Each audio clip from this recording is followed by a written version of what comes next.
دوستوں آج کی ویڈیو میں ہم آپ کو بتائیں گے کہ جنا کے آخری 60 دن کیسے گزرے۔ جولائی سے 11 ستمبر تک کون سے ایسے واقعات رونما ہوئے جس نے جنا کو موت کی وادی تک پہنچا دیا۔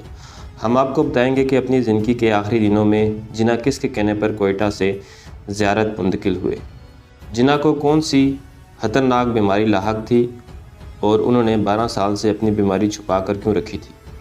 جب قائد نے بستر مرگ پر کہا کہ فاطمہ، لیاقت علی خان اور محمد علی دیکھنے آئے ہیں کہ میں کب تک زندہ رہوں گا، جنا کی طبیعت سنبھلنے کے بعد اچانک بگڑ کیوں گئی اور ان کو برین ہیمریج کس وجہ سے ہوا۔ آخری وقت جنا بے ہوشی کے عالم میں کشمیر کیوں کرتے رہے، جنا کے آخری الفاظ کیا تھے۔ آج کی ویڈیو میں ہم انہی تمام موضوعات پر بات کریں گے، تو چلتے ہیں ویڈیو کی طرف۔ نمبر 1، قائد کس کے کہنے پر زیارت آئے۔ یہ 14 جولائی 1948 کا دن تھا جب اس وقت کے گورنر جنرل محمد علی جناح کو ان کی لالت کے پیش نظر کوئٹہ سے زیارت منتقل کیا گیا تھا۔ اس کے بعد وہ فقط 60 دن زندہ رہے اور 11 ستمبر 1948 کو اپنے حالق حقیقی سے جا ملے۔ یہ پراسرار گتھی آج تک حل نہیں ہو سکی کہ قائد اعظم محمد علی جناح کو شدید بیماری کے عالم میں کوئٹہ سے زیارت منتقل کرنے کا مشورہ کس نے دیا تھا۔ ان کی بہن فاطمہ جناح نے اپنی کتاب مائی برادر میں تحریر کیا ہے کہ کوئٹہ سے زیارت منتقل ہونے کا فیصلہ جناح کا ذاتی فیصلہ تھا، کیونکہ ان کی سرکاری اور غیر سرکاری مصروفیات کے باعث کوئٹہ میں انہیں آرام کا موقع بالکل نہیں مل رہا تھا۔ چنانچہ جناح زیارت میں آرام کرنے آئے تھے۔ زیارت پہنچنے کے بعد انہوں نے کسی مستند معالج سے علاج کروانے پر توجہ نہ دی، لیکن انہی دنوں اطلاع ملی کہ مشہور ڈاکٹر ریاض علی شاہ اپنے ایک مریض کو دیکھنے کے لیے زیارت آئے ہوئے ہیں۔ فاطمہ جناح نے اپنے بھائی سے کہا کہ ڈاکٹر ریاض علی شاہ کی زیارت موجودگی سے فائدہ اٹھانا چاہیے، مگر انہوں نے یہ کہتے ہوئے تجویز سختی سے مسترد کر دی کہ انہیں کوئی سنگین مرض لاحق نہیں ہے اور اگر صرف ان کا معدہ خوراک کو ذرا بہتر طور پر ہضم کرنے لگے تو وہ جلدی ہی دوبارہ صحت مند ہو جائیں گے۔ زیارت پہنچنے کے ایک ہفتے کے اندر ان کی طبیعت اتنی خراب ہوئی کہ ان کی زندگی میں پہلی مرتبہ ان کی صحت خود ان کے لیے پریشانی کا باعث بن گئی۔ فاطمہ جناح کا کہنا ہے کہ میں نے قائد کے پرائیویٹ سیکرٹری فاروق امین کے ذریعے کابینہ کے سیکرٹری جنرل چودھری محمد علی کو پیغام بھجوایا کہ وہ لاہور کے ممتاز فزیشین ڈاکٹر کرنل لائی بخش کو بذریعہ ہوائی جہاز زیارت بھجوانے کا انتظام کریں۔ نمبر 2، 23 جولائی تا 29 جولائی بمبئی کی ایک تجوری میں چھپا راز۔ ڈاکٹر لائی بخش 23 جولائی 1948 کو کوئٹہ اور پھر وہاں سے بذریعہ کار زیارت پہنچے، لیکن دن بھر سفر کرنے کے باوجود انہیں زیارت پہنچتے پہنچتے شام ہو گئی اور جناح سے ان کی ملاقات اگلی صبح ہی ممکن ہو سکی۔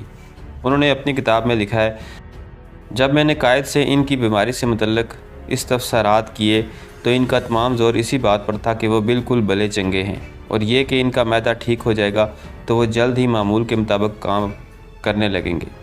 مگر جب ڈاکٹر لائی بخش نے جناح کا سرسری معائنہ کیا تو وہ اس نتیجے پر پہنچے کہ ان کا معدہ تو بالکل ٹھیک ہے، لیکن ان کے سینے اور پھیپھڑوں کے بارے میں صورتحال اطمینان بخش نہیں ہے۔ ڈاکٹر لائی بخش کے مشورے پر اگلے دن کوئٹہ کے سول سرجن ڈاکٹر صدیقی اور کلینیکل پیتھولوجسٹ ڈاکٹر محمود ضروری آلات اور ساز و سامان کے ساتھ زیارت پہنچے۔ انہوں نے فوری طور پر جناح کے ٹیسٹ کیے، جن کے نتائج نے ڈاکٹر لائی بخش کے ان خدشات کی تصدیق کر دی کہ وہ تپ دق کے مرض میں مبتلا ہیں۔ جب ڈاکٹر لائی بخش نے جناح کو بتایا کہ انہیں تپ دق کا مرض لاحق ہے تو جناح نے جواب دیا، ڈاکٹر یہ تو میں 12 برس سے جانتا ہوں، میں نے اپنے مرض کو صرف اس لیے ظاہر نہیں کیا تھا کہ ہندو میری موت کا انتظار نہ کرنے لگے۔ ڈاکٹر لائی بخش لکھتے ہیں، جب مرض کی تشخیص ہوگی تو میں نے ایک جانب علاج اور خوراک میں مناسب رد و بدل کی اور دوسری جانب لاہور سے ڈاکٹر ریاض علی شاہ، ڈاکٹر ایس عالم اور ڈاکٹر غلام محمد کو ٹیلی گرام دیا کہ وہ ضروری ساز و سامان اور سفری ایکس ریز کے آلات لے کر فوراً زیارت پہنچے۔ نمبر 3، 30 جولائی یہ دیکھنے آئے ہیں کہ میں کب مروں گا۔ 30 جولائی 1948 کو جناح کے یہ تمام معالجین زیارت پہنچ گئے۔ اس سے ایک دن پہلے بابا قوم کی دیکھ بھال کے لیے کوئٹہ سے ایک تربیت یافتہ نرس کو بھی زیارت بلوایا جا چکا تھا۔ اب خدا کر کے جناح کا باقاعدگی سے علاج شروع ہونے کے امکانات پیدا ہو گئے تھے کہ اسی دن ایک ایسا واقعہ پیش آیا جس پر اب تک خاموشی کے پراسرار پردے پڑے ہوئے، اور جو لوگ اس سے واقف بھی ہیں ان کا یہی اصرار ہے کہ اس واقعے کو اب بھی راز ہی رہنے دیا جائے۔ محترمہ نے اپنی کتاب میں لکھا، جولائی کے اواخر میں ایک روز وزیراعظم لیاقت علی خان اور چودھری محمد علی بغیر کسی پیشگی اطلاع کے اچانک زیارت پہنچ گئے۔ وزیراعظم نے ڈاکٹر لائی بخش سے پوچھا کہ جینا کے مرض کے بارے میں ان کی تشخیص کیا ہے۔ ڈاکٹر نے کہا انہیں فاطمہ جینا نے بلایا ہے اور وہ اپنے مریض کے بارے میں صرف انہی کو کچھ بتا سکتے ہیں۔ وزیراعظم نے اصرار کیا کہ وہ بطور وزیراعظم گورنر جنرل کی صحت کے بارے میں فکر مند ہے، لیکن تب بھی ڈاکٹر لائی بخش کا موقف یہی رہا کہ وہ اپنے مریض کی اجازت کے بغیر کسی کو کچھ نہیں بتا سکتے۔ فاطمہ جینا آگے لکھتی ہے، میں اس وقت بھائی کے پاس بیٹھی ہوئی تھی جب مجھے بتایا گیا کہ وزیراعظم اور کابینہ کے سیکرٹری جنرل ان سے ملاقات کرنا چاہتے ہیں۔ میں نے اس کی اطلاع بھائی کو دی تو وہ مسکرائے اور بولے، فاطی تم جانتی ہو کہ وہ یہاں کیوں آیا ہے؟ وہ دیکھنا چاہتا ہے کہ میری بیماری کتنی شدید ہے اور یہ کہ میں اب کتنے دن زندہ رہوں گا۔ نمبر 3، 31 جولائی تا 12 اگست جینا کا پسندیدہ باورچی۔ جینا کے زیارت کے قیام کے زمانے کی بات ہے کہ ڈاکٹر کرنل لائی بخش نے فاطمہ جینا سے پوچھا، آپ کے بھائی کو کچھ کھانے پر کیسے آمادہ کیا جائے؟ ان کی خاص پسند کا کوئی کھانا بتائیں۔ فاطمہ جینا نے بتایا کہ بمبئی میں ان کے ہاں ایک باورچی ہوا کرتا تھا جو چند ایسے کھانے تیار کرتا تھا کہ بھائی ان کو بڑی رغبت سے کھاتے تھے، لیکن پاکستان بننے کے بعد وہ باورچی کہیں چلا گیا۔ انہیں یاد تھا کہ وہ لائل پور کا رہنے والا تھا اور کہا کہ شاید وہاں سے اس کا کچھ اتا پتہ مل سکے۔ یہ سن کر ڈاکٹر صاحب نے حکومت پنجاب سے درخواست کی کہ اس باورچی کو تلاش کر کے فوراً زیارت بھجوا دیا جائے۔ کسی نہ کسی طرح وہ باورچی مل گیا اور اسے فوراً ہی زیارت بھجوا دیا گیا۔ تاہم جینا کو اس کی آمد کے بارے میں کچھ نہیں بتایا گیا۔ کھانے کی میز پر انہوں نے اپنے مرغوب کھانے دیکھتے ہوئے تعجب کا اظہار کیا اور خوش ہو کر خاصا کھانا کھا لیا۔ جینا نے استفسار کیا کہ آج یہ کھانے کس نے بنائے ہیں تو ان کی بہن نے بتایا کہ حکومت پنجاب نے ہمارے بمبئی والے باورچی کو تلاش کر کے یہاں بھجوایا ہے اور اس نے آپ کی پسند کا کھانا بنایا ہے۔ جینا نے بہن سے پوچھا کہ اس باورچی کو تلاش کرنے اور یہاں بھجوانے کا خرچ کس نے اٹھایا؟ عرض کیا کہ یہ کارنامہ حکومت پنجاب نے انجام دیا ہے، کسی غیر نے تو خرچ نہیں کیا۔ پھر جینا نے باورچی سے متعلق فائل منگوائی اور اس پر لکھا کہ گورنر جنرل کی پسند کا باورچی اور کھانا فراہم کرنا حکومت کے کسی ادارے کا کام نہیں ہے، خرچ کی تفصیل تیار کی جائے تاکہ میں اسے اپنی جیب سے ادا کر سکوں، اور پھر ایسا ہی ہوا۔ نمبر 4، 13 اگست تا 28 اگست طبیعت کا سنبھلنا اور کراچی واپسی پر آمادگی۔ جینا زیارت میں ایک ماہ قیام کے بعد جب 13 اگست 1948 کی شام کوئٹہ پہنچے تو انہوں نے اپنے معالجوں سے کہا، بہت اچھا کیا کہ آپ مجھے یہاں لے آئے۔ زیارت میں مجھے ایسا محسوس ہوتا تھا جیسے پنجرے میں بند ہوں۔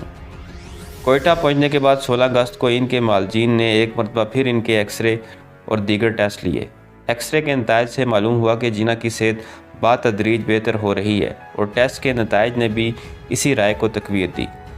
چنانچہ معالجین نے جینا کو مصروف رکھنے کے لیے ان کو اخبارات کے مطالعے کی اجازت دے دی اور انہیں بعض دفتری فائلیں نمٹانے سے منع نہیں کیا گیا۔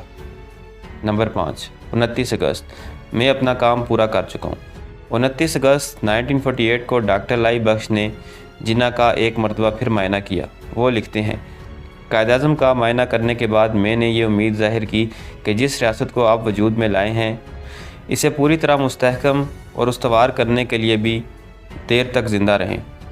میرے وہم و گمان میں بھی نہ آیا تھا کہ میرے جذبات سے وہ غمگین ہو جائیں گے۔ ان کے یہ الفاظ اور ان کا افسردہ اور یاس انگیز لہجہ میں کبھی نہیں بھول سکتا۔ جنہوں نے ڈاکٹر لائی بخش کو مخاطب کر کے کہا، آپ کو یاد ہے جب آپ پہلی بار زیارت آئے تھے تو میں زندہ رہنا چاہتا تھا، لیکن اب میرا مرنا جینا برابر ہے۔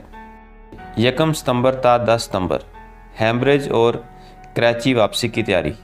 1 ستمبر 1948 کو جینا نے زیارت سے بحری فوج کے سربراہ جنرل گریسی کے نام ایک خط تحریر کیا جو بدقسمتی سے ان کی آخری تحریر ثابت ہوئی۔ اسی روز ڈاکٹر لائی بخش نے مایوسانہ لہجے میں محترمہ فاطمہ جینا کو بتایا کہ ان کے بھائی کو ہیمریج ہو گیا ہے اور انہیں فوراً کراچی لے جانا چاہیے کیونکہ کوئٹہ کی بلندی ان کے لیے موزوں نہیں ہے۔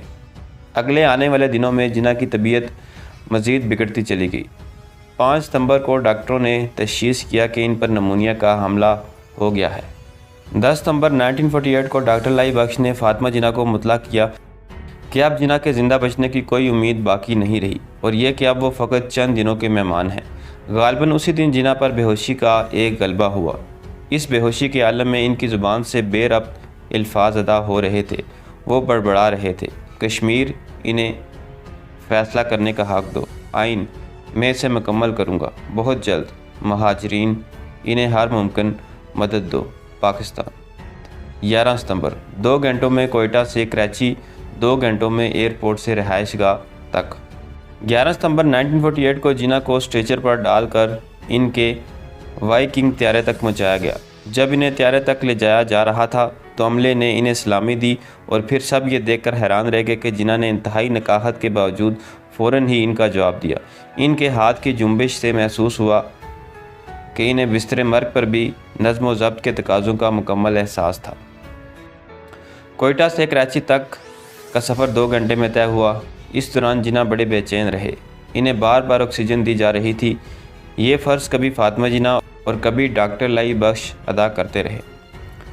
ڈاکٹر مستری، نرس، نیول اے ڈی سی لیفٹیننٹ مظہر احمد اور جناح کے اسسٹنٹ پرائیویٹ سیکرٹری فاروق امین بھی اس طیارے میں سوار تھے۔ طیارہ جناح کو لے کر سپہر 4:15 بجے ماری پور کے ایئرپورٹ پر اترا۔ گورنر جنرل کے سٹاف نے انہیں اسٹریچر پر ڈال کر فوجی ایمبولینس میں منتقل کیا۔ فاطمہ جناح اور جناح کی نرس ان کے ساتھ بیٹھ گئی، جبکہ ڈاکٹر لائی بخش، ڈاکٹر مستری اور کرنل جیفری جناح کی کار میں سوار ہو گئے۔ جناح کی ایمبولینس نے ابھی فقط 4 میل کا فاصلہ طے کیا ہوگا کہ اس کا انجن پیٹرول ختم ہونے کے باعث ایک جھٹکے کے ساتھ بند ہو گیا۔ اس کے ساتھ ایمبولینس کے پیچھے پیچھے آنے والی کار، سامان بردار ٹرک اور دوسری گاڑیاں بھی رک گئی۔ قائد کی حالت اس قابل نہیں تھی کہ راستے میں بلا وجہ ایک لمحہ بھی ضائع کیا جا سکے۔ ڈرائیور 20 منٹ تک انجن کو ٹھیک کرنے کی جدوجہد کرتا رہا۔ آخر فاطمہ جناح کے حکم پر ملٹری سیکرٹری اپنی کار میں ایک اور ایمبولینس لینے کے لیے روانہ ہو گئے اور ڈاکٹر مستری بھی ان کے ساتھ تھے۔ ادھر ایمبولینس میں شدید حبس کا عالم تھا، سانس لینا بھی دشوار ہو رہا تھا۔ سینکڑوں مکھیاں تھیں جو جناح کے چہرے کے ارد گرد منڈلا رہی تھیں اور ان میں انہیں اڑانے کی سکت نہ تھی۔ فاطمہ جناح اور سسٹر باری باری انہیں گتے کے ایک ٹکڑے سے پنکھا جھولتی رہیں۔ ہر لمحہ بڑی اذیت میں گزر رہا تھا۔ کرنل جیفری اور ڈاکٹر مستری کو گئے ہوئے بڑی دیر ہو گئی تھی، لیکن نہ فوجی ایمبولینس کا انجن درست ہوا اور نہ کوئی متبادل انتظام ہو سکا۔ ڈاکٹر لائی بخش اور ڈاکٹر ریاض بار بار اپنے قائد کی نبض دیکھتے تھے جو بتدریج ڈوب رہی تھی۔ بابائے قوم کو ایمبولینس سے کار میں منتقل کرنا بھی ممکن نہیں تھا کیونکہ اسٹریچر کار میں رکھا نہیں جا سکتا تھا اور خود جناح میں اتنی سکت نہیں تھی کہ وہ کار میں بیٹھ یا لیٹ سکتے۔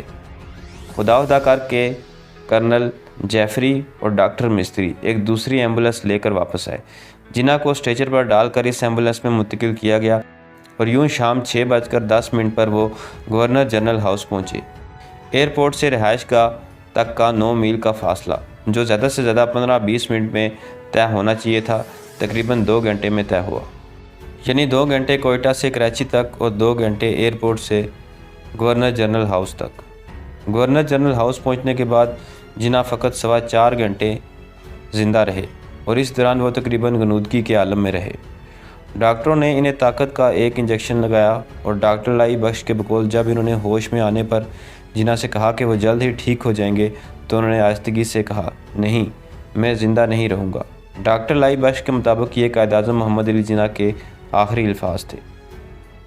تو دوستو، یہ تھی میری آج کی ویڈیو پسند آئے تو چینل کو سبسکرائب کریں۔ ملتے ہیں اگلی ویڈیو میں۔ اللہ حافظ۔